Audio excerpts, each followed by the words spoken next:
Welcome to BA career YouTube channel. आप सभी का स्वागत है आपके अपने यूट्यूब चैनल बीए करियर में। मैं शिवम शुक्ला आप सभी का हार्दिक स्वागत करता हूं। आज के वीडियो में हम बात करेंगे गृह विज्ञान home science BA first year paper 2 के बारे में और जानेंगे पेपर 2 से रिलेटेड किस प्रकार से प्रश्न पूछे जाते हैं। पेपर 2 में अध्याय 1, तो ओवरऑल अध्याय 1 के बारे में हम चर्चा करेंगे। अध्याय 1 से कितने ऐसे महत्वपूर्ण प्रश्न हैं जो कि आपके परीक्षा में पूछे जा सकते हैं, उन सभी प्रश्नों पर विस्तार से आज की वीडियो में चर्चा करेंगे।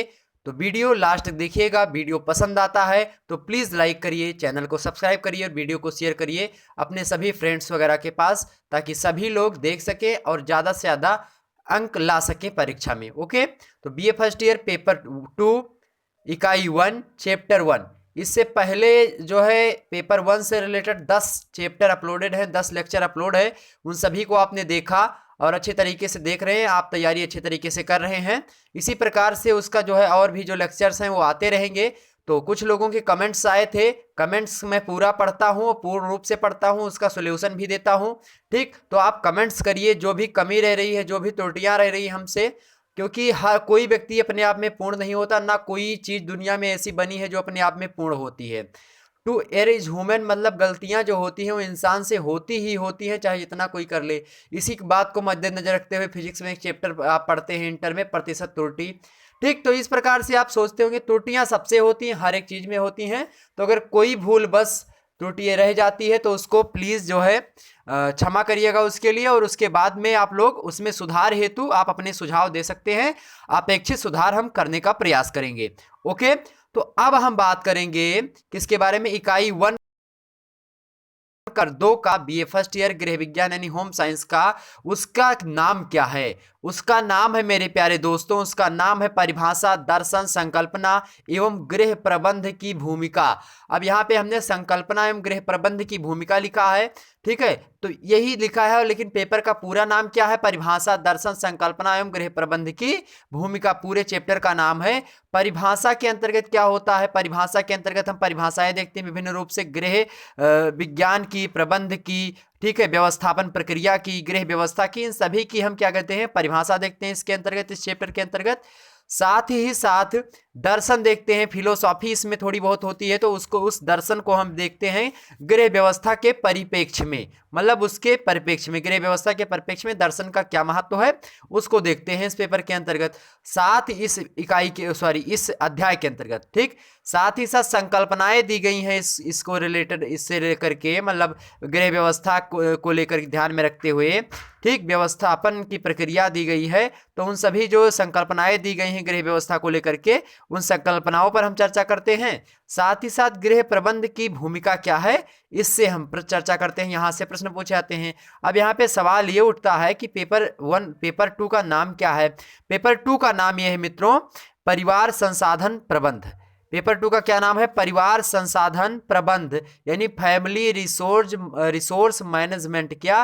Family resource management. ठीक, अब इसी से संबंधित सारी चीजें होती हैं। जब किसी भी पेपर का पहला चैप्टर पढ़ते हैं, पहला अध्याय पढ़ते हैं, तो सबसे जरूरी बात यह होती है कि उस चैप्टर, जो उस पेपर का नाम है, उससे रिलेटेड आपसे प्रश्न पूछा जाता है। तो जो परिवार संसाधन के प्रबंध होते हैं, इसकी परिभाषा क्या होती है और इससे रिलेटेड प्रश्न किस प्रकार से, मतलब एग्जाम में पूछता है और कैसे कैसे प्रश्न घुमाता है आपको, और ये भी सारी बातें जो होती हैं ये आपको पता होनी चाहिए। ठीक है, कोई भी परीक्षा में अगर आप बैठते हैं, कोई भी परीक्षा के जब आप जो है चैप्टर शुरुआत पहली करते हैं, तो पहले चैप्टर में ये सारी बातें आपको जानना अति आवश्यक हो जाता है।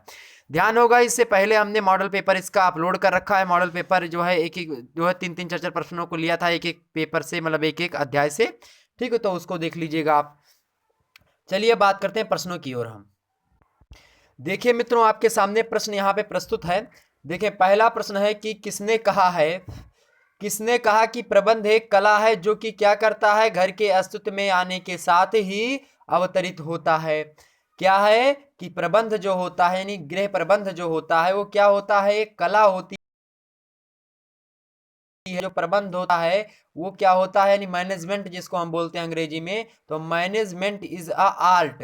और कैसा आर्ट होता है, कैसा कला होता है कि जब व्यक्ति घर में रहता है तभी उसके मतलब जब घर के अस्तित्व में आता है, यानी घर में रहने लगता है, तभी उसके अंदर अवतरित होते, तभी उसको जानकारी होती है कि प्रबंध की व्यवस्था कैसी होनी चाहिए। ठीक, ये बात ध्यान रखेंगे। तो प्रबंध एक कला है जो घर के अस्तित्व में आने के साथ ही अवतरित होती है या हुई है। ये कथन है किसका? ये कथन है राजमल पी देवदास का। किसका है? राजमल पी देवदास। ठीक, किसका कथन है? राजमल पी देवदास का कथन है। ठीक, ऑप्शन इसका बी करेक्ट होगा। ध्यान होगा, गृह व्यवस्था जो होती है मित्रों, गृह व्यवस्था को अगर हम बताना चाहें एक जो है लाइन में आपको इसका अर्थ गृह व्यवस्था का, तो योजनाबद्ध तरीके से अगर कोई काम किया जा रहा है तो वही गृह व्यवस्था होती है। जब हम योजनाबद्ध तरीके से कोई काम करते हैं तो उसी को हम क्या कहते हैं? उसी को हम गृह व्यवस्था नाम दे देते हैं। ठीक, आगे कुछ बातें और होती हैं गृह व्यवस्था को लेकर के। पूछा जाता है एग्जाम में प्रश्न की गृह व्यवस्था एक प्रक्रिया होती है। ऑप्शन में देगा सामाजिक, मानसिक, संवेगात्मक एवं शारीरिक। ठीक, तो आपको क्या लगता है गृह व्यवस्था एक कैसी प्रक्रिया? सामाजिक, मानसिक, शारीरिक, संवेगात्मक कैसी प्रक्रिया है? तो जो गृह व्यवस्था होती है वो मानसिक प्रक्रिया होती है। गृह व्यवस्था कैसी प्रक्रिया है? गृह व्यवस्था मानसिक प्रक्रिया है, ध्यान रखेंगे ये बात। ठीक, गृह व्यवस्था कैसी प्रक्रिया है? मानसिक प्रक्रिया है। गृह व्यवस्था एक व्यवहारिक विज्ञान होता है। गृह व्यवस्था एक व्यवहारिक विज्ञान होता है। यह कथन कहा था किसने? कोटजीन महोदय ने।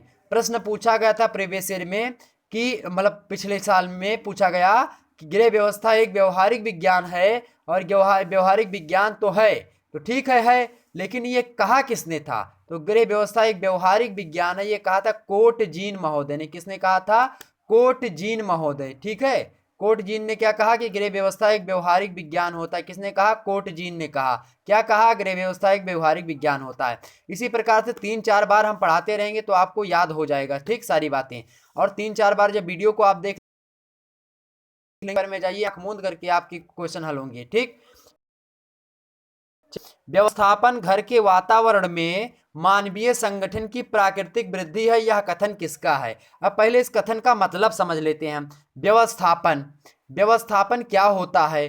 व्यवस्थापन वह प्रक्रिया होती है जिसके कारण से घर को सुचारू रूप से चलाया जा सकता है।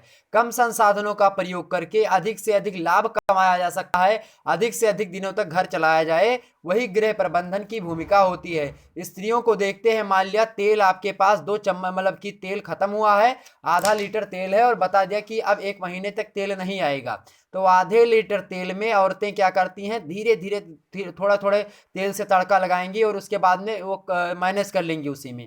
तो यही क्या होता है, जब आप आज ज़्यादा से ज़्यादा लोग हमारे स्टूडेंट जो देख रहे हैं हमको, वो जो है लड़की होंगी या फिर कुछ ऐसे होंगे जो बॉयज़ होंगे, बाकी अधिकतर लड़कियां ही ये विषय पढ़ती हैं।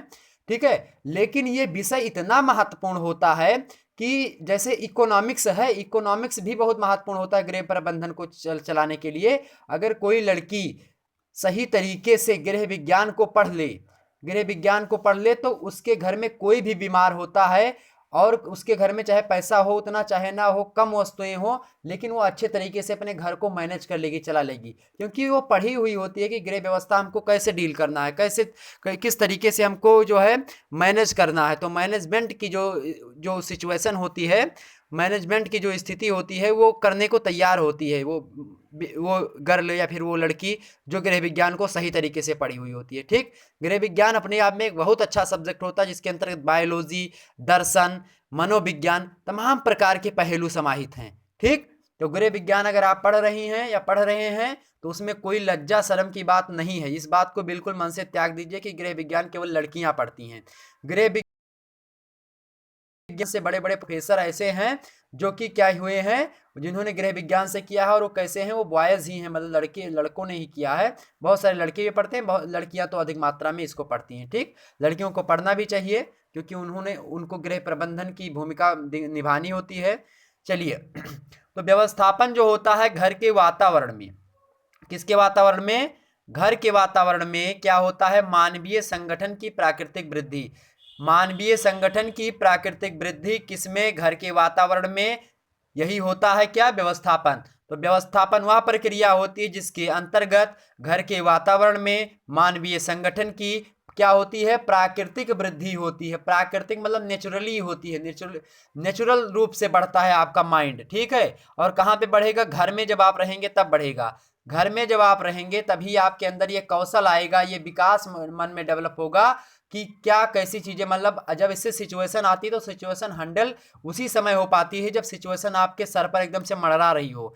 जब आप कभी तालाब में डूब रहे होते हैं तभी आपको हाथ पैर पटकने की जो है कला आ जाती है, मतलब उसमें आप तैरना प्रारंभ कर देते हैं। ठीक है, ध्यान रखेंगे। तो व्यवस्थापन घर के वातावरण में मानवीय संगठन की प्राकृतिक वृद्धि है। यह कथन कहा है किसने? तो यह कथन कहा निकिल एवं डार्सी महोदय ने। किसने कहा? निकिल एवं डार्सी महोदय। ऑप्शन किसमें है? ऑप्शन दा में निकिल एवं डार्सी महोदय दिख रहे हैं, इन्हीं को लगा दीजिए। ऑप्शन इसका दा करेक्ट है, निकिल एवं डार्सी। बड़े ही ध्यान से, बहुत ही इत्मीनान से समझेंगे आप लोग। ठीक, कोई अक्तई की बात नहीं, मतलब कोई ज़्यादा इसमें देर नहीं करना है, ज़्यादा आपको जो है प्रेशर लेना है सर पे कि नहीं गृह विज्ञान पढ़ेंगे पढ़ेंगे पढ़ेंगे, अब सारा काम घर का छोड़ दिया पढ़ना, ऐसा नहीं है। बीए के लिए ज़्यादा पढ़ने की भी आवश्यकता नहीं होती है, बस दिन में आप जो है एक एक सब्जेक्ट को मुश्किल से 1.5 घंटे दे दें। ठीक है, लगभग 2 महीने पढ़ लें सही से, 2 महीने का 1 महीने पढ़ लें और एक घंटा दे दें डेली, तो मैं बताता हूँ आपका 60% से ऊपर नंबर आएगा। लेकिन कंटिन्यूटी होनी चाहिए, डेली आपको पढ़ना है और एक बार नहीं, कम से कम 3 बार उतने समय में आपको पढ़ लेना सारी बातें। अगर सही से पढ़ें तो पढ़ लेंगे बड़े आराम से। ठीक, चलिए आगे देखते हैं। गृह व्यवस्था एक बांध के समान है। गृह व्यवस्था एक बांध के समान है जिसमें साधनों को नियमित किया जाता है। जिसमें क्या किया जाता है? साधनों को नियमित किया जाता है, नियम से साधनों का उपयोग करते हैं हम, क्रमबद्धता से साधनों का उपयोग करते हैं। यह परिभाषा दी है किसने? तो यह परिभाषा दी है राजमल पी देवदास ने दी है। राजमल पी देवदास, ध्यान रखेंगे, देवदास मूवी आपने देखी होगी। तो जब अस्तित्व वगैरह की बात करें, ठीक है, घर के अस्तित्व में आने के साथ ही अवतरित होता है जो प्रबंध होता है। ठीक, जब इसकी बात करें तो आप क्या लगाएंगे? जो है देवदास लगाएंगे। जैसे जब अस्तित्व, जब कोई व्यक्ति हो, अगर 2 लोग साथ में रहते हैं, चाहे एक लड़का चाहे एक लड़की, चाहे एक लड़का साथ ही में 2 लड़के रहते हैं, 2 लड़कियां रहती हैं साथ में, तो जब तक वो व्यक्ति रहेगा उसके साथ तब तक उसकी वैल्यू, उसके जो है वैल्यू नहीं होती है। तब तक शुरुआत में वैल्यू होगी, फिर कुछ समय ऐसा आएगा बीच में, मनोवैज्ञानिक प्रक्रिया बता रहा हूँ, मनोविज्ञान में सारी बातें लिखी हुई हैं।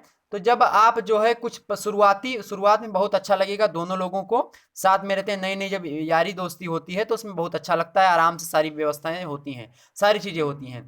अस्तित्व, जब उसका अस्तित्व मिट जाता है कुछ समय के बाद में, मान लिया कुछ आजकल के ज़माने की मैं बात करूँ तो ब्रेकअप वगैरह जब हो जाता है आदमी का, तो कुछ समय के लिए जो है उस बात को जो है लोग सोचते रहते हैं कि हमने ऐसा किया था, तब उस अस्तित्व का ज्ञान होता है कि ये था तो हमारे जीवन में क्या था, ये आज नहीं है तो हमारे जीवन में क्या बीत रहा है। तब उसको ज्ञान होता है जब कोई व्यक्ति नहीं रहता, यानी कि आदमी के ना रहने पर उसके व्यक्तित्व का ज्ञान होता है, उसके चरित्र का ज्ञान होता है और उसके जो है उसके जो अच्छी चीज़ें होती हैं उसका ज्ञान होने लगता है। ठीक, जब तक रहेगा व्यक्ति तब तक उसमें बुराइयां ढूंढेंगे और जब चला जाएगा व्यक्ति तो उसमें अच्छाइयाँ ढूंढ करके, और आप लोग क्या करते हैं? तकिए को लगा के रोते हैं। इस तरीके से आप लोग नहीं रोते हैं, मैं ये नहीं कह रहा हूँ, उस पर मतलब एकदम सीरियसली मत लीजिएगा। ठीक है, आराम से पढ़िए, इत्मीनान से, थोड़ा हंसी मजाक के साथ पढ़ेंगे, बहुत अच्छे तरीके से समझ में आएगा। बिल्कुल आपको माइंड फ्री होकर के पढ़ना है। ठीक, तो जब ऐसी बात आए तो अस्तित्व वगैरह की जब बात आती है, या फिर बांध के समान है, एकदम से बांध, आज जानते नहीं दोस्ती बंधन हो गई है, लोग बांध करके चलते हैं, और अस्तित्व में जब तक नहीं रहता, तो ये 2 ध्यान रखेंगे। किसने कहा है? देवदास। और देवदास ने देखा होगा मूवी में छोड़ के जो है लोग चले जाते हैं, देवदास में शाहरुख खान रहते हैं, कोई और रहता, शाहरुख खान नहीं रहते हैं। ठीक है, हमने देखी नहीं मूवी, लेकिन हाँ मतलब प्यार पर आधारित है ये पता हमको। ठीक, ध्यान रखेंगे, तो वो मूवी देखेंगे तो उसमें सारी चीज़ें समझ में आ जाएंगी, लेकिन उसको देखने की ज़रूरत भी नहीं है आप लोगों को। पढ़ाई करिए, आप लोग देख लीजिएगा, हम रोक नहीं रहे हैं आपको। ठीक, तो आगे चलते हैं हम और भी चीज़ें देख लेते हैं, और प्रश्न देख लेते हैं। चलिए अगला प्रश्न देखिए, यह परिभाषा किसने दी मित्रों? कि यह परिभाषा किसने दी कि सरल एवं संक्षिप्त अर्थों में व्यवस्था अर्थात हमारे पास जो उपलब्ध है उसका उपयोग हम जो चाहते हैं उसे प्राप्त करने हेतु करते हैं। सरल एवं संक्षिप्त अर्थों में व्यवस्था जो होती है वो क्या होती है? हमारे पास जो उपलब्ध होता है उसका उपयोग हम जो चाहते हैं उसे प्राप्त करने हेतु करते हैं। मतलब ये हमने अभी अभी आपको एक उदाहरण बताया था, ध्यान होगा कि जब औरतें घर में बता दिया कि 1 महीने तक हमको आधा लीटर तेल में गुजारा करना है, दाल भी उसी में तड़का करनी है और सब्जी भी तड़का करनी है, साथ ही साथ पराठे का मन हुआ तो पराठा भी बनाना है, तो किस प्रकार से उसको मैनेज करना है, उस व्यवस्था किस प्रकार से उस चीज को मैनेज करना है कि आधा आधा लीटर तेल में 1 महीना चलाना है। इसी प्रक्रिया को हम व्यवस्था कहते हैं। यानी 1 महीना चलाना भी है तो 1 महीना चला लिए आप, ठीक है, और कितने कम साधन में, आधा लीटर तेल में चला लिए, तो यही क्या है, व्यवस्था होती है। यह कथन किसने कहा, तो यह कथन कहते हैं हमारे प्यारे दोस्तों, उन्होंने किसने कहा है, ये ग्रास एवं क्रेंडल। तो ग्रास एवं क्रेंडल महोदय, ऑप्शन इसका बा करेक्ट है। ग्रास एवं कैंडल महोदय कहते हैं कि जो सरल एवं संक्षिप्त शब्दों में अगर हम व्यवस्था को परिभाषित करना चाहें तो हम परिभाषित इस प्रकार से कर सकते हैं कि जो भी साधन हमारे पास उपलब्ध है, यानी जो भी हमारे पास उपलब्ध है उसका हम क्या करें, जो हमको प्राप्ति होनी, मतलब जो हम उससे आवश्यकता समझते हैं, यानी जो हम उससे एक्सेप्ट करते हैं, मतलब एस्पेक्ट करते हैं, वो हमको प्राप्त हो जाए, वही चीज होती है व्यवस्था। ठीक, ध्यान रखेंगे। आगे चलिए, यह कथन किसका है कि व्यवस्थापन की प्रक्रिया के विभिन्न चरण वास्तव में निर्णयों की श्रृंखला मात्र होते हैं, जिनमें प्रत्येक निर्णय उसके पूर्व के निर्णय पर आधारित होता है। मतलब कहने का यह है, इन्होंने कहा, किसने कहा, तो ग्रास एवं क्रेंडल ने ये परिभाषा भी दी है और कहा कि व्यवस्था, ये ऊपर वाली परिभाषा जो ग्रास एवं क्रेंडल की, ये परिभाषा इन्होंने दी थी व्यवस्था की, व्यवस्था को मतलब बताया था कि व्यवस्था क्या होती है। अब व्यवस्था की प्रक्रिया की परिभाषा देते हुए कहते हैं कि व्यवस्था की प्रक्रिया के विभिन्न चरण जो होते हैं वास्तव में निर्णयों की श्रृंखला मात्र होते हैं। क्या होते हैं, निर्णयों की श्रृंखला मात्र होते हैं। कौन होते हैं, तो व्यवस्थापन की प्रक्रिया के विभिन्न चरण वास्तव में निर्णयों की श्रृंखला मात्र होते हैं, जिनमें प्रत्येक निर्णय उसके पूर्व के निर्णय पर आधारित होता है। यानी जो आपने आज निर्णय दिया है उससे पहले क्या निर्णय दिया था, तो उसको भी ध्यान में रखते हुए हम करते हैं, और वो बातें कहीं ना कहीं पे वो निर्णय इस निर्णय पर लागू होता प्रतीत होता है। इस प्रकार की परिभाषा दी ग्रास एवं क्रेंडल महोदय ने। ध्यान रखेंगे, इन सभी को रटने में मत लगिएगा, कुछ ऐसी बातें हैं जिसको आप क्लू अपने हिसाब से ट्रिक बना लीजिएगा, उससे याद कर लीजिएगा, ठीक है। और ट्रिक भी उसमें काम नहीं आएगी, बस आपको निरंतरता होनी चाहिए, देखते रहेंगे और इस प्रकार से तैयारी करते रहेंगे तो आप जरूर जो सफल होंगे और याद भी हो जाएगा आपको। अभी आपको याद नहीं क्योंकि आप जो है कहीं पे प्रैक्टिस नहीं कर रहे हैं। मैं प्रैक्टिस करवाऊंगा लास्ट में, जब पेपर आपके निकट आएंगे तो मैं प्रैक्टिस करवाऊंगा और सारा का पेपर, पूरा का पूरा पेपर एक ही वीडियो के अंतर्गत जो है करवाऊंगा, ठीक। रिवीजन करवा दूंगा, रिवीजन मोड पर लगभग 2 घंटे की क्लास होगी, ठीक। तो उसके लिए आप लोग तैयार रहिएगा, एकदम से पहाट लीजिए अपने आप को, मतलब धार अपनी तेज कर लीजिएगा, ठीक। चलिए अगला प्रश्न देखते हैं। गृह व्यवस्था की तुलना बांध से किसने की, अभी अभी हमने बताया था किसने की थी, बांध। ध्यान रखेंगे, बंधन, ये बंधन तो प्यार का बंधन है। गृह व्यवस्था, प्यार कौन, देवदास, मारिए फट से, राजमल पी देवदास, ऑप्शन इसका आ करेक्ट है।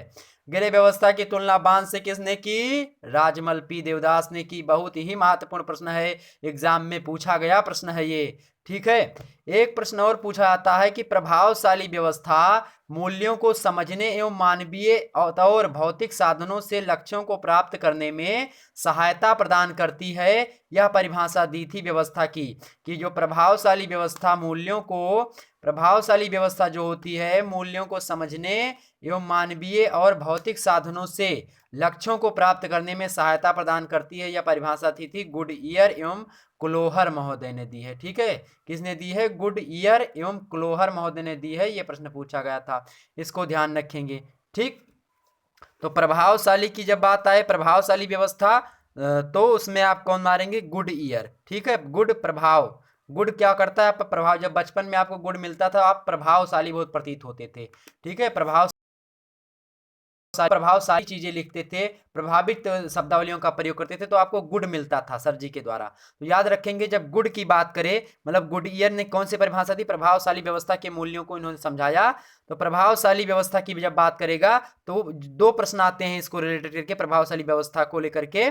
तो एक तो हमने अभी भी बताया, दूसरा प्रश्न ये पूछा जाता है कि प्रभावशाली व्यवस्थापन हेतु कौशल विकसित करने के लिए आवश्यक है कि गृहिणी जो हो उसको अपने सभी उपलब्ध साधनों का ज्ञान होना चाहिए कि हाँ हमारे पास 50 ग्राम जीरा है, 50 ग्राम मिर्च है, 50 ग्राम दालचीनी है और 50 ग्राम तेज पत्ता, इसी में हमको काम चलाना है। तो ये ज्ञान उसका जब हो जाएगा कि हमारे पास इतने साधन हैं और कितने समय तक हम इन साधनों को चलाना है, ये भी ज्ञान होगा, तब वो प्रबंधन जो होगा यानी गृह व्यवस्था होगी वो प्रभावी गृह व्यवस्था होगी अकॉर्डिंग टू गुड ईयर एवं कुलोहर। किसके अनुसार? गुड ईयर एवं कुलोहर। तो इन दोनों ने क्या कैसी परिभाषा दी है? प्रभावशाली परिभाषा दी। किसकी? गृह व्यवस्था की। याद रखेंगे तो गुड ईयर एवं कुलोहर। ठीक, कुलोहर। आगे बढ़ते हैं और अगला प्रश्न हम देख लेते हैं। ठीक, चलिए मित्रों अगला प्रश्न देखिए, गृह व्यवस्था का संबंध संस्कृति से किसने जोड़ा? तो गृह व्यवस्था को संस्कृति से किसने जोड़ा? किसने जोड़ा भैया? तो ये ध्यान रखेंगे। एक आपने अभी अभी जो है बाबा को देखा होगा, एक बाबा थे राम रहीम। बाबा कौन थे? राम रहीम। तो गृह व्यवस्था को का संबंध संस्कृति से जोड़ा था किसने? आप ध्यान रखेंगे, राम रहीम ने जोड़ा था। अब राम रहीम ने जोड़ा तो इसमें देखिए हीम लास्ट में कौन सा शब्द आ रहा है? हीम। देखेंगे तो गृह व्यवस्था का संबंध संस्कृति से जोड़ा है किसने? Irene Oppenheim. तो इरीन ओपेन हीम मतलब राम रहीम। ध्यान रखेंगे इस बात को, ऑप्शन इसका डी करेक्ट है। तो गृह व्यवस्था का जो संबंध है वो संस्कृति से जोड़ने वाले विद्वान हैं Irene Oppenheim. Irene Oppenheim गृह व्यवस्था का संबंध जोड़ा है इन्होंने। आगे देखते हैं अगला प्रश्न, गृह व्यवस्था को ऐसा संगठन ठीक संगठनात्मक ढांचा जिसमें व्यक्ति कार्य करते हैं के रूप में व्यक्त करते हैं, यह कथन किसने कहा? जो गृह व्यवस्था होता है वो ऐसा संगठनात्मक ढांचा होता है, यानी ऐसा संगठन होता है, ऐसा सांचा होता है संगठन का जिसमें क्या होता है? जिसमें व्यक्ति कार्य करते हैं। और किस रूप में कार्य करते हैं? व्यक्ति कार्य करते हैं के रूप में अभिव्यक्त की जाती है गृह व्यवस्था को। जिसमें व्यक्ति कार्य करते हैं उस रूप में हम व्यवस्था को दिखाते हैं, तो ऐसी व्यवस्था गृह व्यवस्था कहलाती है। ठीक है, तो ऐसा संगठनात्मक ढांचा जिसमें व्यक्ति कार्य करते हो उस रूप को हम गृह व्यवस्था कहते हैं। अकॉर्डिंग टू किसके अनुसार? ये भी भैया है राम रहीम। जब गृह व्यवस्था को संस्कृति से जोड़े तो भैया उसके बाद में इन्होंने कहा कि जब उसमें हम व्यक्ति जब कार्य करते हैं तो उसको अभिव्यक्त करते हैं और अभिव्यक्त के रूप में कार्य करते हैं, तो गृह व्यवस्था को संगठनात्मक ढांचा भी कहा और संस्कृति से जोड़ा। तो गृह व्यवस्था को संगठनात्मक ढांचा कहा किसने? संगठनात्मक ढांचा कहा किसने? इरीन ओपेन हीम ने। और उसके बाद में गृह व्यवस्था का संबंध संस्कृति से जोड़ा किसने? इरीन ओपेन हीम ने। तो ये दो प्रश्न इरीन ओपेन हीम से बहुत ही महत्वपूर्ण थे, इसलिए हमने इसको रखा। ध्यान रखेंगे इनसे एक प्रश्न एग्जाम में जरूर पूछा जाएगा। ठीक, आगे बढ़ते हैं तो ध्यान रखेंगे राम रहीम गृह व्यवस्था का संबंध किससे जोड़ा? संस्कृति से। ध्यान रखेंगे वो भी अपने आप को बहुत बड़ा धार्मिक वो समझते थे, एक मूवी भी बनाए थे। ठीक है, ध्यान रखेंगे। आगे बढ़ते हैं 19 क्या बोल रहे हैं हम? ठीक, सॉरी। अगला प्रश्न देखिए कि यह परिभाषा किसने दी? गृह प्रबंध निर्णयों की श्रृंखला है। परिभाषा दी है गृह प्रबंध को लेकर के, किसने दी है वो परिभाषा देखिए, पहले परिभाषा पढ़िए। गृह प्रबंध निर्णयों की श्रृंखला होती है जो लक्ष्यों की प्राप्ति की ओर ले जाती है। क्या करती है? ले जाती है, मतलब खींच कर क्या करती है? ले जाती है।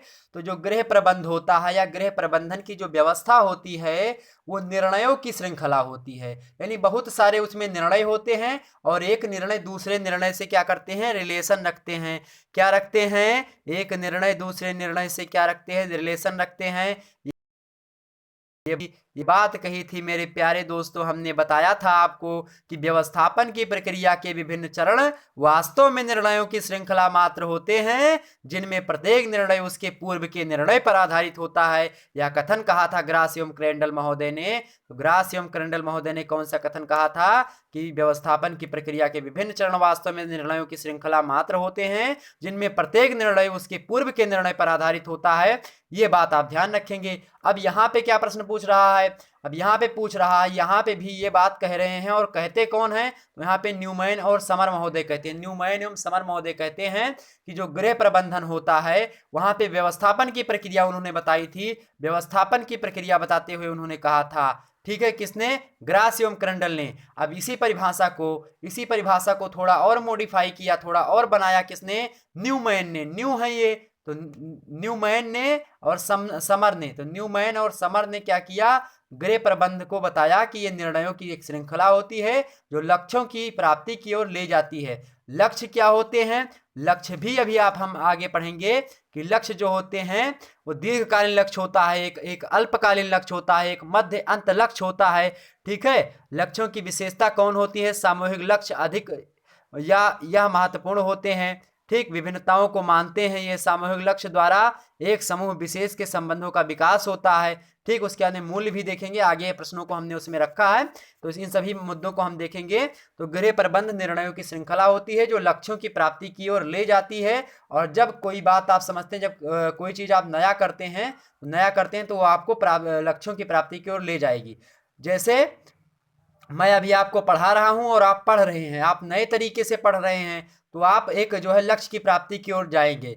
तो न्यूमैन यानी न्यूमैन ध्यान रखेंगे, न्यूमैन एवं कौन है? समर। तो समर मतलब गर्मी होता है। गर्मी में आप ऐसे ध्यान रखिए, गर्मी में बहुत सारे प्रबंध करने पड़ते हैं। ठीक है, पंखा चलाना पड़ता है, एसी चलाना पड़ता है, और उसके बाद में पेड़ के नीचे बैठना पड़ता है, तो तमाम प्रकार के प्रबंध करने पड़ते हैं आपको। ठीक है, तो गृह प्रबंध की परिभाषा किसने दी? न्यूमैन एवं समर ने दी है। इससे आप याद रखेंगे कि समर में बहुत ज्यादा हमको क्या करनी पड़ती है? गृह प्रबंध करनी पड़ती है। तो इसलिए निर्णयों की श्रृंखला बन जाती है, और जब निर्णयों की श्रृंखला हम बना लेते हैं तो हमारे लक्ष्य प्राप्त हो जाते हैं। यानी कि जब हम करते हैं बिजली पानी का तो हमको आनंद मिलता है। ठीक, ध्यान रखेंगे। चलिए, गृह प्रबंध का उद्देश्य है, तो गृह प्रबंध का क्या उद्देश्य होता है? पारिवारिक लक्ष्यों की प्राप्ति। पारिवारिक लक्ष्यों की प्राप्ति हो जाए वही गृह प्रबंध होता है। अगर गृह प्रबंध सही से हो गया तो पारिवारिक लक्ष्यों की प्राप्ति हो जाएगी। आधा लीटर तेल में आपने सारी बातें कर ली तो भी एक व्यवस्थापन हो गया, एक दूसरा है गृह प्रबंधन भी हो गया। तो गृह प्रबंध और व्यवस्थापन ये दोनों एक दूसरे से क्या है? कोरिलेटेड है, मतलब क्या है? एक दूसरे से अंतर संबंध रखते हैं, एक दूसरे से इंटर रिलेशनशिप रखते हैं। ध्यान रखेंगे इतनी बात। और एक प्रश्न पूछा गया था प्रीवियस ईयर एग्जाम में कि दर्शन का विकास कैसे होता है? दर्शन चैप्टर में भी है ये। तो दर्शन का विकास कैसे होता है? अनुभवों के द्वारा दर्शन का विकास होता है। प्रश्न पूछा आता है कि दर्शन का विकास होता है अनुभव द्वारा। ऑप्शन ए देता है, बी देगा शिक्षा द्वारा होता है, सी देगा कार्य द्वारा होता है, और डी देता है उपयुक्त में से कोई नहीं।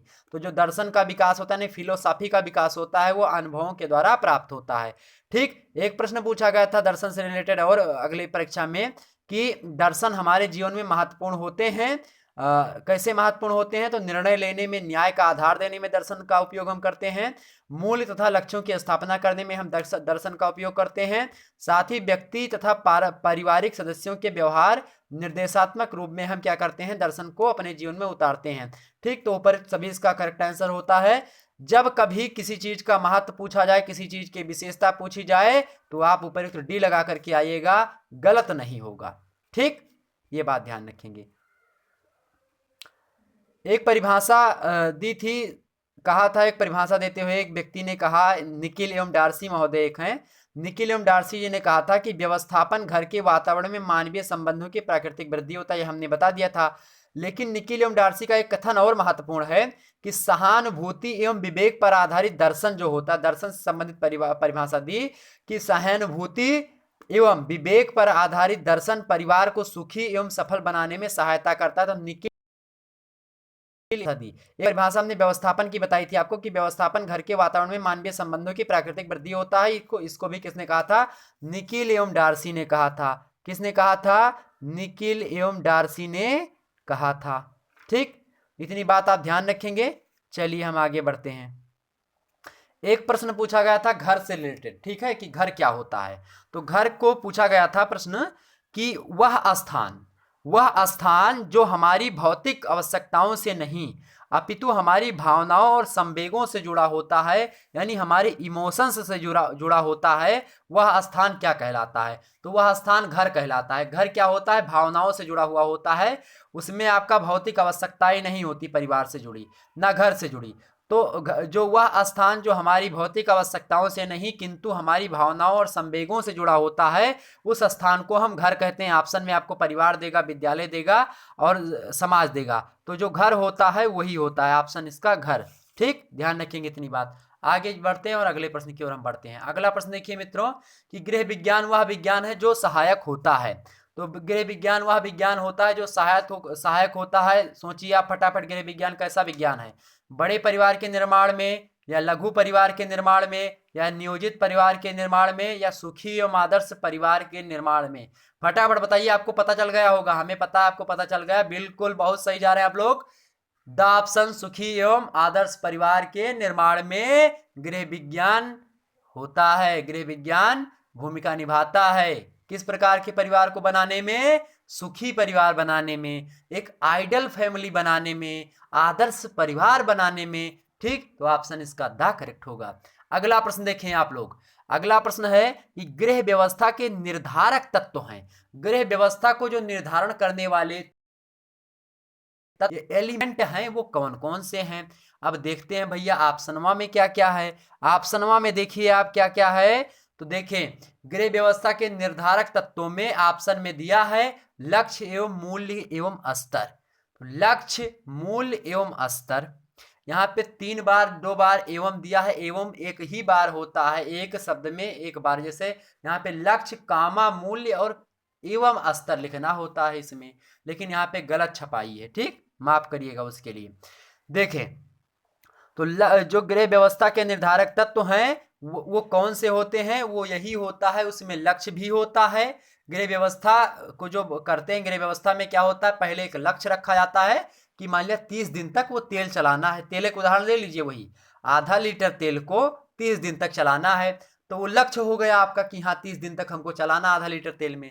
अब मूल्य क्या है, नहीं आदर्श जो है मूल्य क्या है उसका, मतलब मूल्य मतलब क्या है कि उस तेल का क्या कीमत, मतलब आधा लीटर है तेल, आधा लीटर तेल में 30 दिन तक, तो आधा लीटर क्या है उसका मूल्य है, यानी उसकी वैल्यू है, आधा लीटर वैल्यू हो गई। और लक्ष्य कितना है कि 30 दिन चलाना है पूरा महीना। ठीक, अब स्तर क्या हो गया, अब उसको उसमें एक एक स्तर होता है, जैसे कि आप उससे दाल भी छौंक रहे हैं, सब्जी भी तड़का लगा रहे हैं उससे। ठीक, अब क्या क्या चीजें उससे करते हैं वो आप पे डिपेंड करता है, तो वो स्तर हो गया आपका। ठीक है, किस स्तर से आप उसको यूज करते हैं, डेली कितने तेल का खपत करते हैं आप, तो ये सारे मुद्दे एक उदाहरण से आपने अच्छी तरीके से समझ लिया कि जो गृह व्यवस्था होती है उसके निर्धारक तत्व कौन कौन से होते हैं। तो लक्ष्य होता है, मूल्य होता है और स्तर होता है। ऑप्शन इसका आ करेक्ट होगा। ठीक, अगला प्रश्न देखिए मित्रों। अगला प्रश्न है लक्ष्य का प्रकार नहीं होता। लक्ष्य का प्रकार नहीं होता। ऑप्शन देखिए, पहला है दीर्घकालीन लक्ष्य, दूसरा अल्पकालीन लक्ष्य, तीसरा दिया है सार्वभौमिक लक्ष्य, और चौथा दिया है आपका मध्य अंत लक्ष्य। कौन सा सही होगा, फटाफट बताइए कौन सा सही होगा? तो ऑप्शन इसका करेक्ट होगा सा ऑप्शन, क्योंकि जो सार्वभौमिक लक्ष्य होता है वो लक्ष्य का प्रकार नहीं होता है गृह प्रबंधन में या गृह व्यवस्था के अंतर्गत। तो गृह व्यवस्था के अंतर्गत जो लक्ष्य होते हैं वो 3 प्रकार के होते हैं, दीर्घकालीन लक्ष्य, अल्पकालीन लक्ष्य, मध्य अंत लक्ष्य, और भी 3 नहीं होते हैं, 3-4 प्रकार के होते हैं। कई विद्वानों ने अपने अपने हिसाब से जो है बताया है। ठीक है, इसमें एक अल्पकालीन लक्ष्य, दीर्घकालीन लक्ष्य और मध्य अंत लक्ष्य। ठीक है, तो इसमें 3 जो है इंपॉर्टेंट 3 होते हैं। ठीक, हालांकि ये प्रश्न नहीं पूछा गया कितने लक्ष्य होते हैं, तो ये ध्यान रखेंगे जो लक्ष्य होते हैं आपके, वो लक्ष्य जो होते हैं मुख्य रूप से 3 प्रकार के होते हैं, दीर्घकालीन लक्ष्य, अल्पकालीन लक्ष्य और मध्य अंत लक्ष्य। यानी जब जो है लक्ष्य बहुत लंबा हो तो दीर्घकालीन लक्ष्य, जब लक्ष्य छोटा हो तो अल्पकालीन लक्ष्य, और जब लक्ष्य जो है बीच का होता है तो उसे मध्य अंत लक्ष्य हम कहते हैं। ठीक, ध्यान रखेंगे, इतनी बात ध्यान हो गई। और लक्ष्यों की विशेषता, एक प्रश्न पूछा गया था कि लक्ष्यों की विशेषता नहीं है, तो लक्ष्यों की विशेषता जान ले क्या होती है। लक्ष्य जो होते हैं सामूहिक लक्ष्य अधिक या महत्वपूर्ण होते हैं, तो सामूहिक जो लक्ष्य होते हैं वो बहुत ही महत्वपूर्ण होते हैं। साथ ही साथ विभिन्नताओं को मानते हैं लक्ष्य, और उसके बाद में सामूहिक लक्ष्य के द्वारा क्या किया जाता है, एक समूह विशेष के संबंधों का विकास किया जाता है। ठीक, इस बात को भी ध्यान रखेंगे। एक प्रश्न पूछा गया था कि मूल्य की विशेषता नहीं है। ऑप्शन में दिया था ऐच्छिक, बी ऑप्शन दिया था संतुष्टिदायक, सी ऑप्शन दिया था आपस में संबंधित, और डी ऑप्शन दिया था मापन संभव नहीं है। तो मूल्य की विशेषता जो है नहीं होती है, वो कौन सी है, मापन संभव नहीं। तो मूल्य की विशेषता यही नहीं है कि मापन संभव नहीं होता है। ठीक, जबकि मूल्य की विशेषता कौन सी होती है, मूल्य ऐच्छिक होते हैं, संतुष्टिदायक होते हैं, आपस में संबंधित होते हैं मूल्य। ठीक, ये बात ध्यान रखेंगे। एक प्रश्न पूछा गया था, ये तो समाजशास्त्र में पूछा ही जाता है, लेकिन गृह व्यवस्था में पूछ लिया गया था गृह विज्ञान में, कि समाज का निर्माण करने वाली प्रथम इकाई कौन सी है। तो समाज का निर्माण करने वाली प्रथम इकाई कौन सी है, परिवार है। आप ठीक, समाज का जो निर्माण होता है, समाज का निर्माण करने वाली जो प्रथम इकाई होती है वो परिवार होती है। ठीक, ध्यान रखेंगे इतनी बात। आगे बढ़ते हैं और प्रश्न हम देख लेते हैं। ठीक, अगला देखिए प्रश्न कि प्रभुत्व के आधार पर मूल्य कितने प्रकार के होते हैं। तो प्रभुत्व के आधार पर मूल्य कितने प्रकार के होते हैं। तो प्रभुत्व के आधार पर मूल्य जो होते हैं वो दो प्रकार के होते हैं।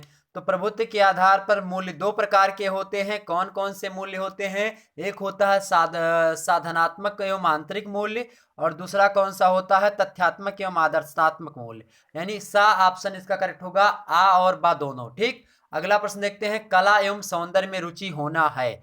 तो कला और सौंदर्य में जो रुचि होना है ये क्या होता है, ये आंतरिक मूल्य के अंतर्गत आते हैं। क्या, ये आंतरिक मूल्य के अंतर्गत आते हैं। कौन, कला एवं सौंदर्य में रुचि। जब किसी चीज को आप देखते हैं तो अंदर से फीलिंग आती है। जब किसी सुंदर स्त्री को या सुंदर पुरुष को आप लोग देखते हैं तो आपके अंदर आंतरिक फीलिंग आती है, अंदर से फीलिंग आती है, हृदय से रिलेटेड फीलिंग आती है। तो वो आंतरिक मूल्य से संबंधित होता है, इसे ध्यान रख लीजिएगा। ठीक, अगला प्रश्न देखते हैं हम। अगला प्रश्न है कि साधनात्मक मूल्यों को कभी कभी भी कहा जाता है। तो कभी कभी साधनात्मक मूल्यों को लक्ष्य मूल्य भी कहा जाता है। तो क्या साधन है साधनात्मक मूल्य। जब आप किसी को संधान करते हैं, संधान्यो प्रभु बिसिख कराला उठी उदधि उर अंतर ज्वाला। तो जब किसी चीज का संधान करते हैं तो अपने लक्ष्य को ध्यान में रखते हुए संधान करते हैं। जैसे रामचंद्र जी ने जब समुद्र के तल पर जब बाण ताना, 3 दिन से तपस्या कर रहे थे बैठ के, और सारी बातें उनकी नहीं, सागर नहीं प्रकट हुआ उनके सामने। तो संधान्यो प्रभु बिसिख कराला उठी उदधि उर अंतर ज्वाला। जब संधान्यो, संधान क्या किया, सागर पर संधान किया। यानी संधान क्या किया कि लक्ष्य क्या किया कि समुद्र को सोख लेना है, समुद्र को सुखा देना है। जब इस प्रकार से किया था तो क्या हुआ था, जो है जीव जंतु जितने भी थे सब अकुलाने लगे थे, तो समुद्र को आना पड़ा था, सागर को निकल के आना पड़ा था। तो यहाँ पे समझिए जो साधनात्मक, यानी जब किसी चीज का किसी करते हैं, ठीक, तो क्या होता है, तो लक्ष्यों की प्राप्ति के लिए हम क्या करते हैं, साधन का उपयोग करते हैं। और साधनात्मक मतलब होता है कि किसी चीज पर निशाना लगाना, या फिर जो है कि मतलब निशाना लगाना तो एक पहलू है उसका। तो किसी भी चीज पर हम साधना कर सकते हैं साधनात्मक तरीके से। तो साधनात्मक मूल्यों को हम लक्ष्य मूल्य भी कहते हैं इसीलिए। ठीक, लक्ष्य मूल्य, क्योंकि लक्ष्यों की प्राप्ति के लिए साधनात्मक मूल्यों का प्रयोग करते हैं। ठीक, तो लक्ष्य मूल्य और साधनात्मक मूल्य एक ही होते हैं। ऑप्शन इसका बा करेक्ट है। अगला प्रश्न देखिए, गृह व्यवस्था में 4 साधनात्मक मूल्यों की खोज की। गृह व्यवस्था में 4 साधनात्मक मूल्यों की खोज की थी, किसने की थी। तो भैया मैकी महोदय ने की थी। और कौन कौन से मूल्य की खोज की थी, मैकी महोदय ने की थी। मैकी महोदय ने कौन कौन से मूल्यों की खोज की, तो गृह व्यवस्था में 4 साधनात्मक मूल्यों की खोज की, किसने, मैकी महोदय ने। और कौन कौन से साधनात्मक मूल्य हैं, अगले आप यदि प्रश्न लिखा है मैकी के अनुसार 4 साधनात्मक मूल्य कौन कौन से हैं। तो पहला मूल्य इनका है योजना, दूसरा मूल्य है कौशल, तीसरा है क्षमता, और चौथा है क्रमबद्धता। इसकी मीनिंग क्या होती है, तो आइए समझ लेते हैं। देखें, योजना, तो योजना, कौशल, क्षमता, क्रमबद्धता, योजना, कौशल, क्षमता, क्रमबद्धता, योजना, कौशल, क्षमता, क्रमबद्धता, ये 4 मूल्य दिए किसने, मैकी ने। कैसे मूल्य है, साधनात्मक मूल्य है। किसके लिए मूल्य है ये, तो गृह व्यवस्था को चलाने के लिए मूल्य दिए। ठीक, इतनी बात समझ में आई। अब देखिए, पहले जब किसी चीज को गृह व्यवस्था मान लिया आपको बनानी है, गृह व्यवस्था सही तरीके से चालू करनी है। ठीक, आप एक स्त्री हैं, आप एक लड़की हैं, आपको करना है तो किस प्रकार से करेंगे। ठीक, एक मिनट समझिए आप। पहले आप किसी चीज की योजना बनाएंगी। ठीक, हमको ये करना है, मान लिया सब्जी हमको बनानी है। सब्जी बनाने की आपने क्या करी, योजना बनाई कि हमको सब्जी बनानी है। सॉरी, थोड़ी तबीयत साथ नहीं दे रही है। चलिए, तो मैकी ने, मान लिया आपको सब्जी बनानी है, तो सब्जी बनाने के लिए पहले आप क्या करेंगे, योजना बनाएंगे कि हाँ सब्जी हमको बनानी है। ठीक है, आप व्यवस्था कर लेंगे कि आलू मटर टमाटर जो भी रखना है वो रख लीजिए, आपको किस तरीके से सब्जी बनानी है। अब उसके बाद में कौशल का नंबर आता है। अब आपको स्किल आपके अंदर होनी चाहिए कि सब्जी कैसे बनती है। पहले तेल डालना है कि पहले मसाला डालना है, पहले टमाटर डालना है, पहले मटर या पहले आलू को तलना है, क्या करना है पहले। तो ये बात आपको पता होनी चाहिए कि पहले तेल डालना है, उसके बाद में फिर उसके बाद में उसमें मेथी वगैरह डालना है, फिर जीरा डालना है, या फिर उसमें फिर मिर्चा डालना, लहसुन डालना, प्याज डालना, जो भी डालना है वो आप अपने हिसाब से समझ सकती हैं। तो कौशल क्या है, सब्जी बनाने को आप जानती हैं कि नहीं जानती हैं। अगर सब्जी बनाने को आप जानती हैं तो वही आपका क्या है, कौशल है। और ये कौशल क्या है, ये साधनात्मक मूल्य है, किसके अनुसार, मैकी के अनुसार। तो कौशल आपके अंदर होगा, यानी सब्जी बनाने की कला क्या है, कौशल है। सब्जी बनाने के लिए आप तैयार हुई, सब्जी बनाने के संबंधित नियम आपने बनाए कि हमको ये चीजें करनी है। ठीक, तो आपके अंदर पहले सब्जी बनाने का आपने क्या किया, नियम बना लिया। ठीक, यानी योजना बनाई, उसके बाद में आपको ये पता होना चाहिए योजना के साथ साथ कि सब्जी बनाई कैसी जाती है। उसके बाद में आपके अंदर क्षमता होनी चाहिए कि सब्जी आप बना लेंगी। आपके अंदर ये क्षमता हो, मान लिया आपके पास हाथ ना हो, या फिर आपके पास पैरवे ना हो, या आपके पास आँख से कम दिखाई पड़ता हो, या किसी भी प्रकार की कोई ऐसी चीज हो, या उंगली ना हो कि जिसे सब्जी काट लें आप, तो क्षमता भी इंपॉर्टेंट है। ठीक है, मतलब आपके पास क्षमता, शारीरिक क्षमता, मानसिक क्षमता, क्षमता, ये दोनों प्रकार की क्षमताएं आपके पास होनी चाहिए कि क्या करने के लिए, सब्जी बनाने के लिए। अब सब्जी बनाने के लिए आपके पास क्या होनी चाहिए, क्षमता होनी चाहिए कि सब्जी बनाने के लिए, सब्जी योजना तो बना ली आपने, सब्जी बनाना भी आप जानती हैं, लेकिन आपके पास क्या नहीं है, आपके पास मान लिया उंगली नहीं है, या फिर हाथ ही नहीं है, और आपके पास मानसिक, या फिर आप मानसिक तनाव में रहती हैं, और आप सब्जी बनाने को तो जानती थी या फिर जानती हैं, लेकिन क्या है, उस समय नहीं ध्यान आ रहा है। ठीक, तो इस प्रकार की जो क्षमता होती है, यानी आपके अंदर वो क्षमता हो, ऊर्जा हो आपके अंदर की, सब्जी बना लेंगी आप इतने समय में। ठीक, तो वो चीज होनी चाहिए। पहली बात क्या, योजना आपको बनानी है सब्जी बनाने के लिए। दूसरी बात क्या है, दूसरी बात है आपके पास वो कौशल होना चाहिए, स्किल होनी, सब्जी बनाने के तरीका मालूम होना चाहिए। तीसरी बात, सब्जी बनाने की क्षमता माने, मतलब क्षमता होनी चाहिए कि सब्जी आप बना लेंगी।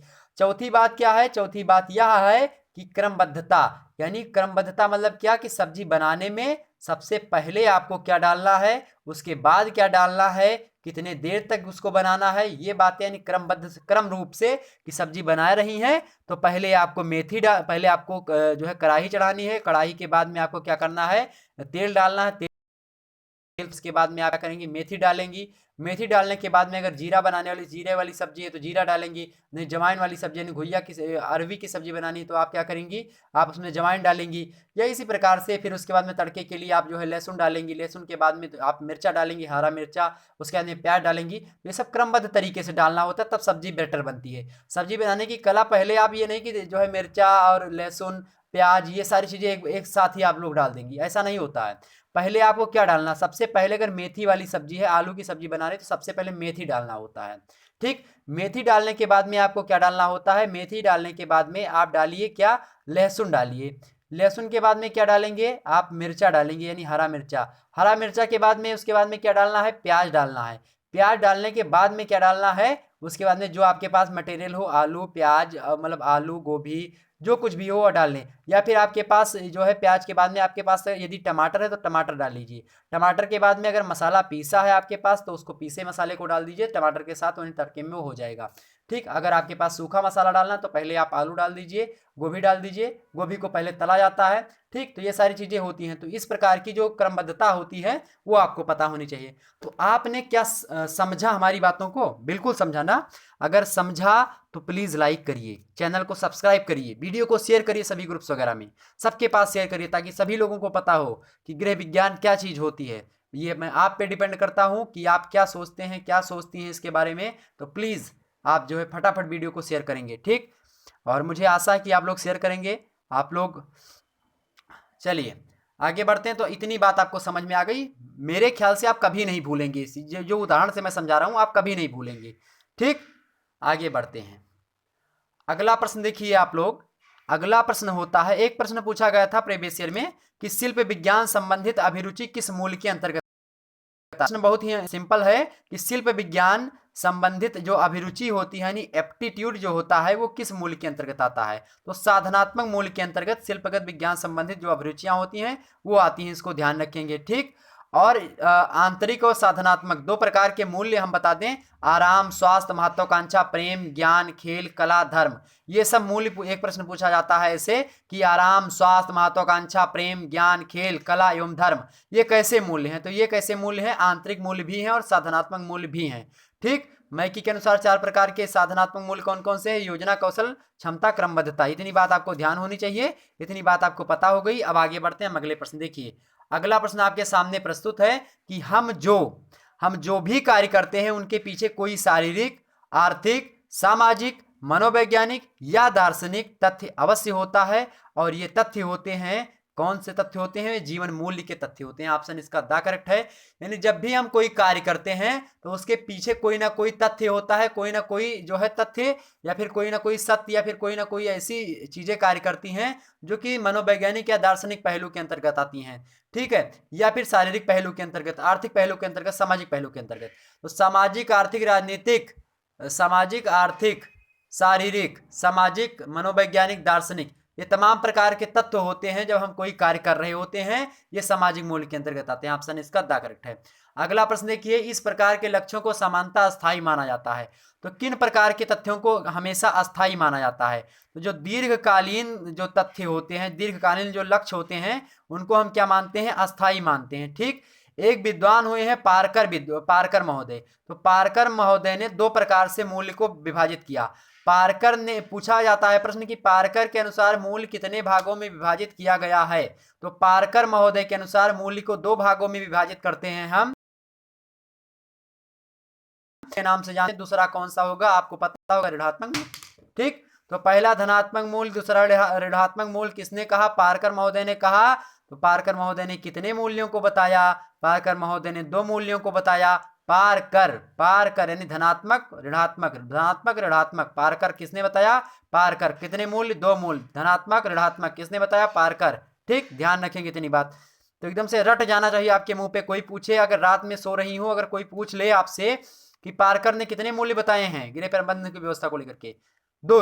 कौन कौन से? धनात्मक ऋणात्मक। फटा, कितना सहज, बहुत सहज है। ठीक। और ध्यान रखेंगे, पारकर के अनुसार मानव आचरण को नियंत्रित करने वाला मूल्य जो होते हैं वो कौन कौन से होते हैं? धर्म, महत्वाकांक्षा, खेल और धर्म, खेल और महत्वाकांक्षा। तो ये प्रश्न बनता है आपसे, आप में पूछा जाएगा कि प्रकार पारकर के अनुसार मानव आचरण को नियंत्रित करने वाला मूल्य नहीं है। ऑप्शन में आपको कार्य क्षमता देगा, खेल देगा, धर्म देगा, महत्वाकांक्षा देगा। तो धर्म, खेल, महत्वाकांक्षा ये जो है मानव आचरण को नियंत्रित करते हैं पारकर के अनुसार, जबकि जो कार्य क्षमता होती है ये मानव आचरण को नियंत्रित नहीं करती। ठीक, इतनी बात ध्यान रखेंगे। और पारकर के अनुसार जो प्रमुख मूल्य हैं वो कौन कौन से हैं? प्रेम, कला और सुख। तो प्रेम, कला और सुख पारकर के अनुसार प्रमुख मूल्य माने जाते हैं। इतने प्रश्न जो है ओरली हमने बता दिया आपको, बहुत ही महत्वपूर्ण थे इसलिए इसको बता दिया हमने।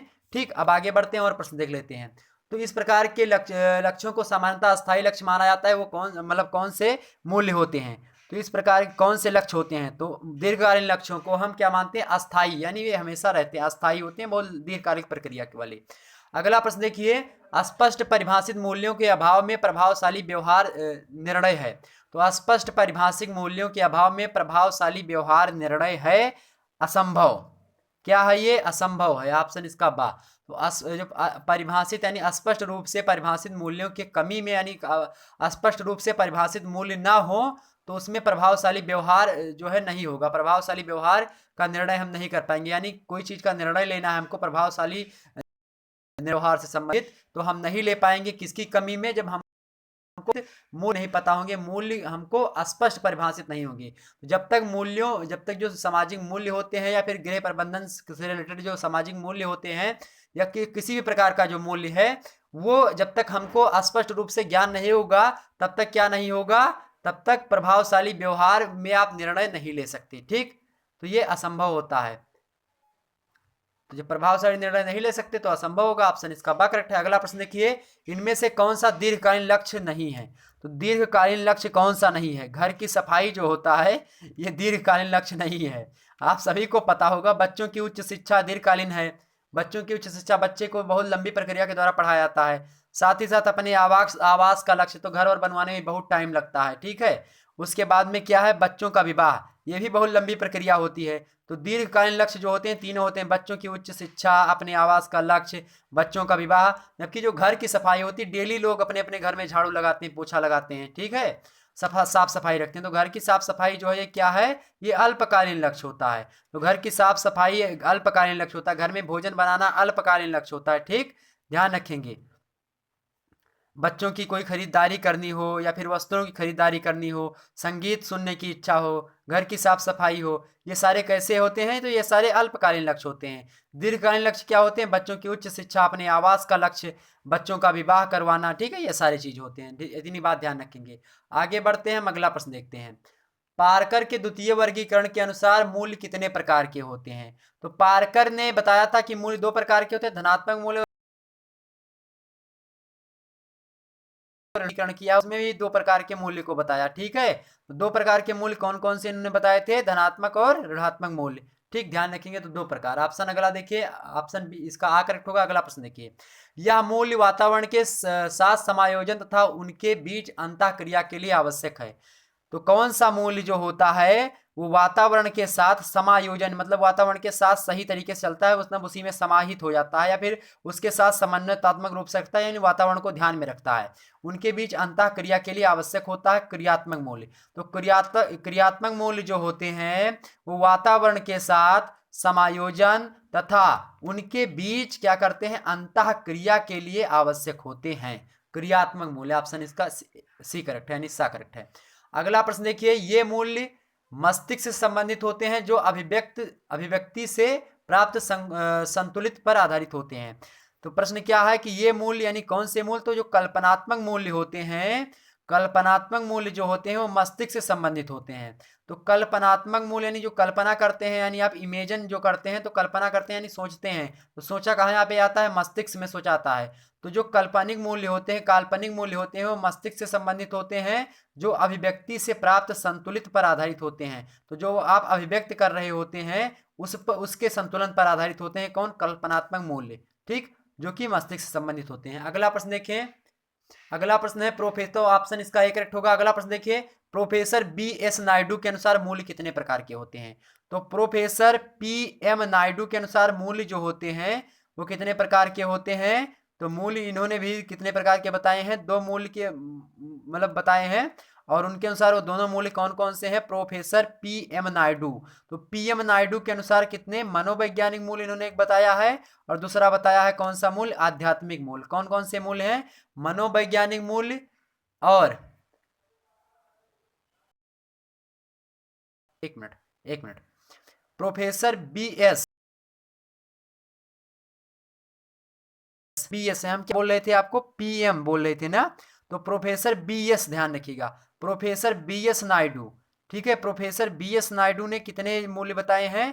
तो प्रोफेसर बी एस नायडू ने कितने मूल्य बताए, 6 प्रकार के मूल्य बताए।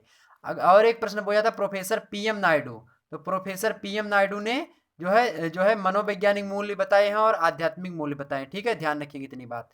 चलिए आगे बढ़ते हैं, हम अगले प्रश्न की ओर बढ़ते हैं, ठीक। अगला प्रश्न देखिए, वह लक्ष्य, अगला प्रश्न है आपका कि वे लक्ष्य जो लंबे समय में प्राप्त किए जाते हैं वह क्या कहलाते हैं।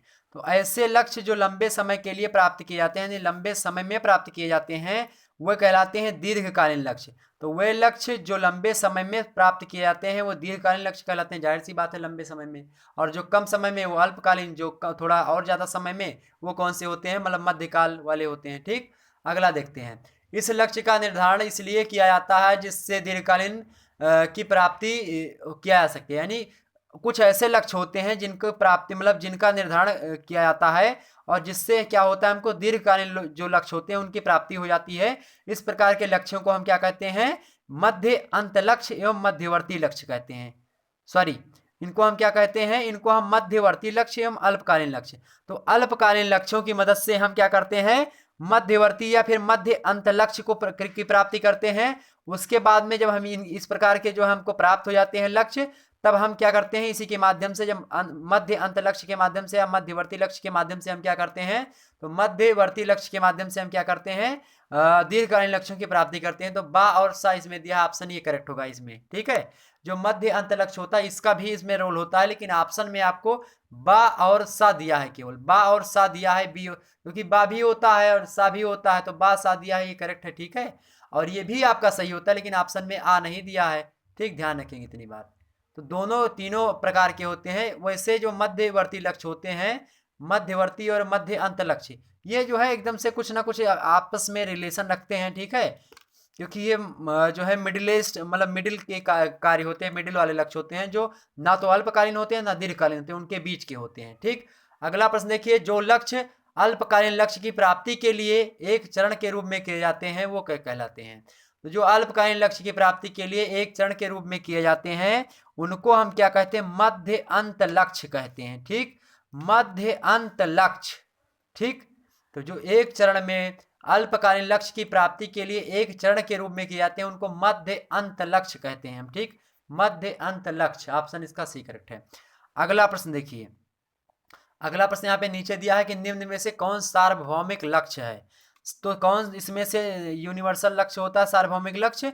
उपर्युक्त डी सभी इसमें करेक्ट आंसर है। लेकिन मैं बता दूं सार्वभौमिक लक्ष्य कौन कौन से होते हैं, क्या क्या चीजें, जैसे परिवार के सदस्यों के उत्तम स्वास्थ्य की प्राप्ति, ये सार्वभौमिक लक्ष्य है, यूनिवर्सल है, सबको सभी परिवार में होता है।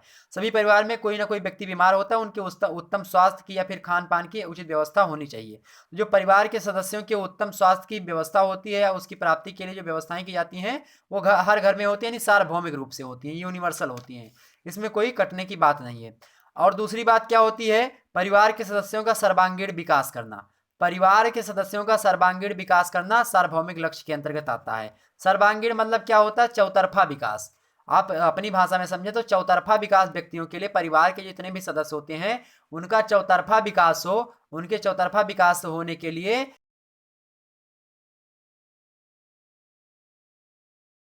अगला होता है परिवार के सदस्यों के सर्वांगीण विकास हेतु परिवार में उचित वातावरण का निर्माण करना। तो परिवार में उचित वातावरण का निर्माण हो जिससे लोग उस वातावरण में रह करके अच्छी अच्छी चीजें सीखें, अच्छे अच्छे प्रबंध की व्यवस्था कर सकें या व्यवस्थापन की प्रक्रिया से अपने आप को रूबरू करवा सकें। ठीक है, रूबरू करवा सकें मतलब अवगत हो सकें। ठीक, ध्यान रखेंगे इतनी बात।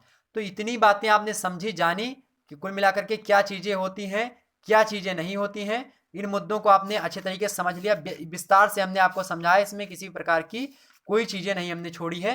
ठीक, एक बार फिर से आप रिवीजन करते हैं। ठीक है, एक बार इसकी रिवीजन करते हैं, फटाफट रिवीजन, फटाफट मोड में रिवीजन कर लेते हैं। ठीक,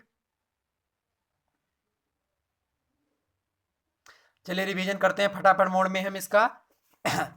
देखिए पहला आपका प्रश्न यहाँ पे देखिए, यहाँ पे देखिए स्लाइड देखिएगा, मैं टिक नहीं लगाऊंगा, फटाफट बोल रहा हूँ। पहला प्रश्न है आपका कि किसने कहा है प्रत्यक्ष प्रबंध एक कला है जो घर के अस्तित्व में आने के साथ ही अवतरित होती है। तो किसने कहा है ये, किसने कहा है, कोटजीन ने कहा है। किसने कहा है, सॉरी, ये कथन किसने कहा है, तो ये कथन किसने कहा है, राजमल पी देसाई ने कहा है। तो जो घर के अस्तित्व में आने के साथ ही अवतरित होती है वो किसने कहा है, राजमल पी देसाई ने कहा है। अगला है कि व्यवस्थापन घर के वातावरण में मानवीय संगठन की प्राकृतिक वृद्धि है, यह कथन किसने कहा है, निकिलम डार्सी ने कहा है। अगला देखिए प्रश्न, गृह व्यवस्था एक बांध के समान है जिसमें साधनों को नियमित किया जाता है, यह परिभाषा किसके द्वारा दी गई, यह परिभाषा भी राजमल पी देवदास ने ही दी है। अगला प्रश्न हम देखते हैं, अगला प्रश्न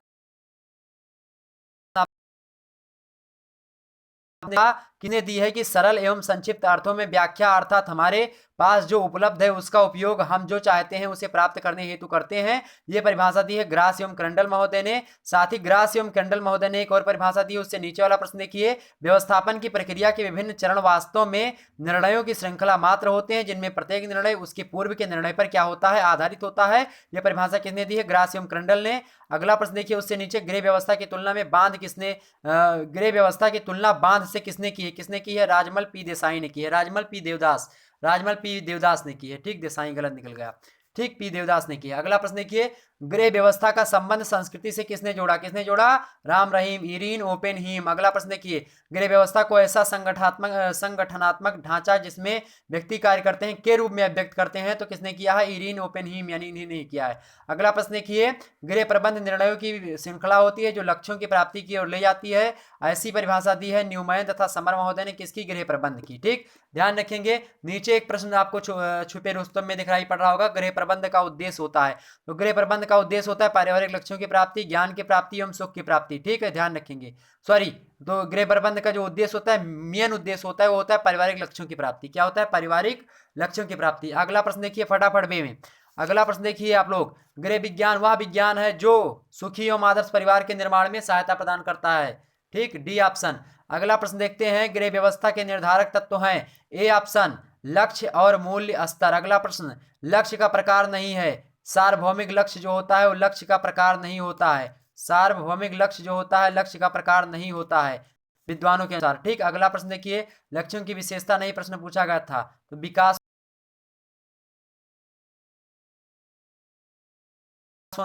अगला प्रश्न आप लोग देखिएगा, अगला प्रश्न है आपका कि प्रभुत्व के आधार पर मूल्य कितने प्रकार के होते हैं। प्रभुत्व के आधार पर मूल्य दो प्रकार के होते हैं, साधनात्मक और आंतरिक तथा तथ्यात्मक एवं आदर्शनात्मक।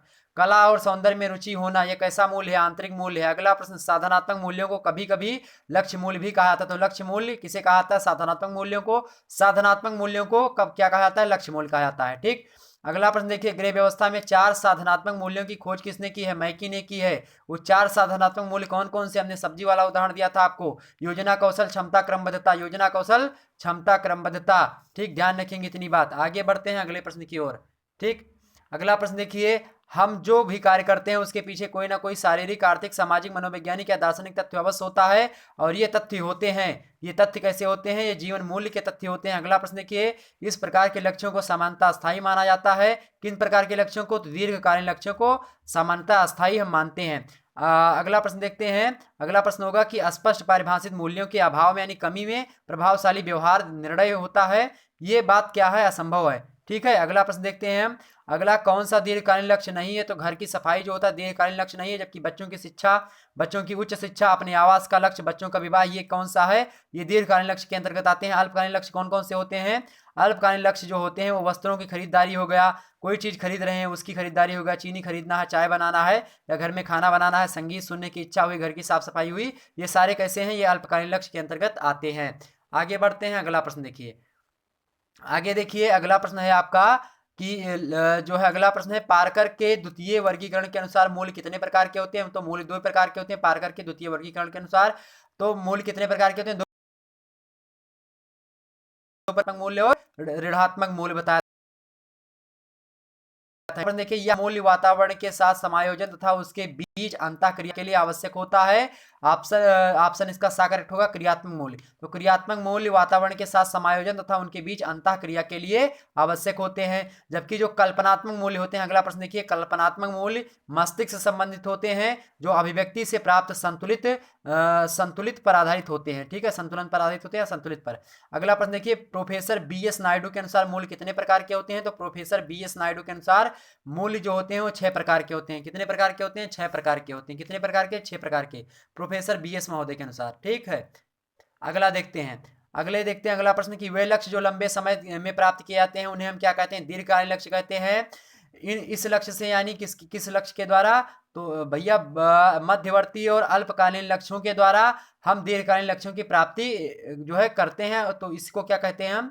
तो प्रश्न पूछा गया कि इस लक्ष्य का निर्धारण इसलिए किया जाता है जिससे दीर्घकालीन की प्राप्ति, दीर्घकालीन लक्ष्यों की प्राप्ति की जा सके। तो मध्यवर्ती लक्ष्य और अल्पकालीन लक्ष्य। ठीक, अगला प्रश्न देखिए, यानी इसका जो है बा और 10 दोनों सही है। अगला प्रश्न देखिए कि जो लक्ष्य अल्पकालीन लक्ष्य की प्राप्ति के लिए एक चरण के रूप में होते हैं उनको हम क्या कहते हैं? मध्य अंत लक्ष्य। मध्य अंत लक्ष्य कहते हैं। अगला प्रश्न देखिए कि निम्नलिखित में से सार्वभौमिक लक्ष्य कौन है? तो सार्वभौमिक लक्ष्य वैसे पूर्ण रूप से जो है लक्ष्य का प्रकार नहीं होता है। प्रश्न पूछा जाता है कि लक्ष्य का प्रकार नहीं, तो सार्वभौमिक लक्ष्य जो होता है लक्ष्य का प्रकार नहीं होता, लेकिन फिर भी जो है एक अनौपचारिक रूप से जो है लक्ष्य जो होता है, सार्वभौमिक लक्ष्य जो होते हैं, जिससे क्या जाता है? परिवार के सदस्यों के उत्तम स्वास्थ्य की प्राप्ति होती है, परिवार के सदस्यों का सर्वांगीण विकास करना होता है इसका उद्देश्य। साथ ही साथ परिवार के सदस्यों के सर्वांगीण यानी चौतरफा विकास के लिए परिवार में उचित वातावरण का निर्माण करना भी होता है। इतनी बात आपको ध्यान में आई? तो मित्रों, फिर मिलेंगे हम अगली वीडियो में, तब तक के लिए जय।